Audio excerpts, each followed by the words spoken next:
Hey there, Sunbird Nation. I know you're all clamoring for an update on what's going on. Maybe you're not, but it sounds good. So, in the never-ending series of things that don't fit right, here's something I hadn't counted on. My turbocharger oil return. This is the stock Turbo Sunbird return, which is for a T2 or T25 or T28 series turbo. So you would think it would bolt up to this thing perfectly, but that is not the case. I had to do a fair bit of fitting to make this thing work. So first thing you may notice is I had to elongate the hole there and there because it's just way too big for the turbo. I didn't really feel like making a new line because it's so short. You know, that's a really short distance. I mean, you could do it with some kind of fibrous hose you could buy nowadays, but this thing is tested and true, and it fits, you know, the block perfectly. You got the big fitting here, and the bigger return, the better you are. Oil isn't back up in the turbo. So I wanted to reuse this, so I had to get crafty. See if I can get it off. I know it comes off because I just had it off. Okay, there we go. So I had to elongate the holes. I had to grind down the side to clear this area of the turbo because it was hitting. It was like a diamond shape, trapezoid shape. So I got that to work. I had to make a gasket for it because I didn't want to just use RTV. It does make this side here a little bit thin. I mean, it's about 1/8 inch. It should still seal. I mean, look where the hole is in relation to the drain. It's, you know, it's quite a ways away. I could have welded this side up a little bit, but I don't want to do that. Plus, it's stainless steel. My stainless welding skills aren't the best, so I'm sure it'll be fine. But that was something I hadn't counted on. And in case some of you don't make things like this on a usual basis, I mean, to me, this is just common. This is what I do all the time. Nothing fits, you gotta make it fit. I'm sure some of you watching this can relate to that. So for those of you who don't do this stuff, what you gotta do is get a template to see what this flange looks like here. So I just took a piece of paper and I cut it, you know, to fit. And I put it on this thing, and then you transcribe it and figure out where it's gonna sit. Now you want it equidistant if you can, center in the hole. So you make that, and then you mark this, and then you elongate the holes with a drill and with a carbide grinding tool. And then you transfer that face to gasket material, which is what that is. And gasket material, just buy it from Felpro.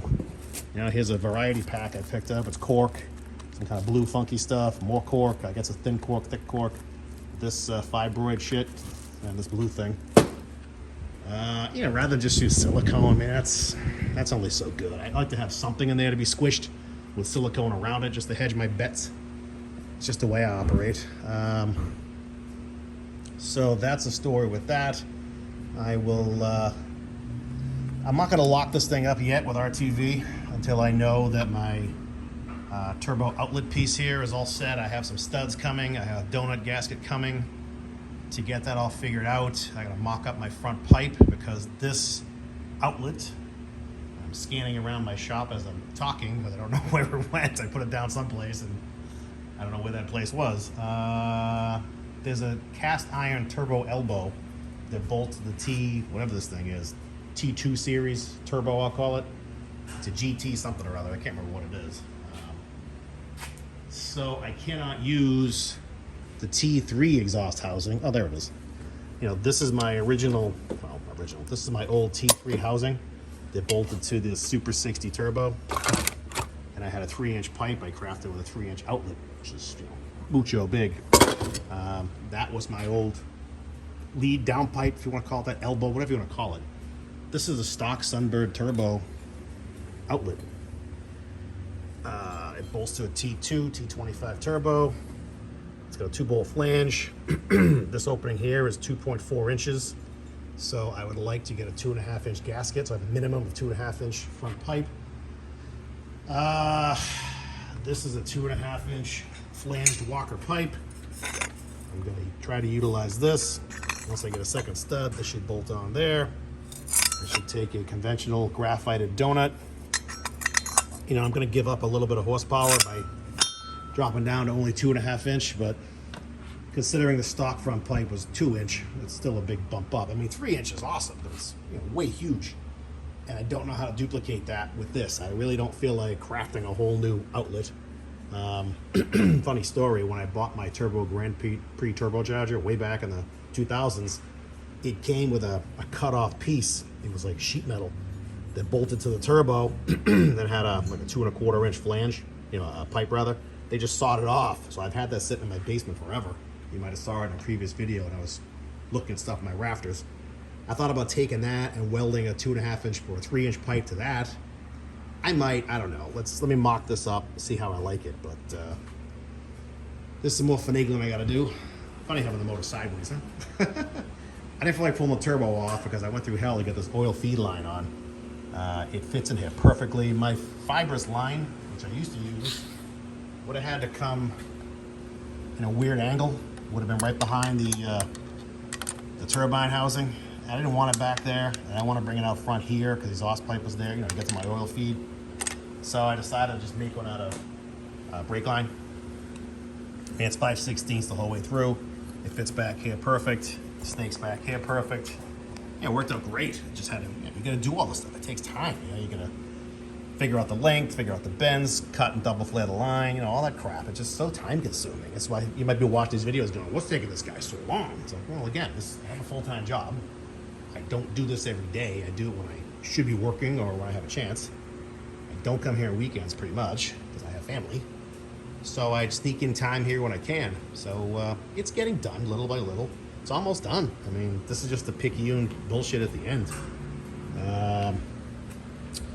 So what else can I show you? That's pretty much it. I mean, I'll grab that elbow to show you where it goes. Bolts on here. And that's where the exhaust terminates, right down here by the bell housing. And I have to redo my front pipe, because if you look at my front pipe, and I'm showing this or not, I hand made all this stuff. And it's 3-inch pipe. And it's 3-inch pipe all the way to my dummy catalytic converter. That's just a hollow tube with a catalytic converter shell welded around it. Back in the old days in Massachusetts, we had to pass an emissions test. So this thing had to look like it was stock to actually pass a sniffer, which was a bitch, but we got it to pass.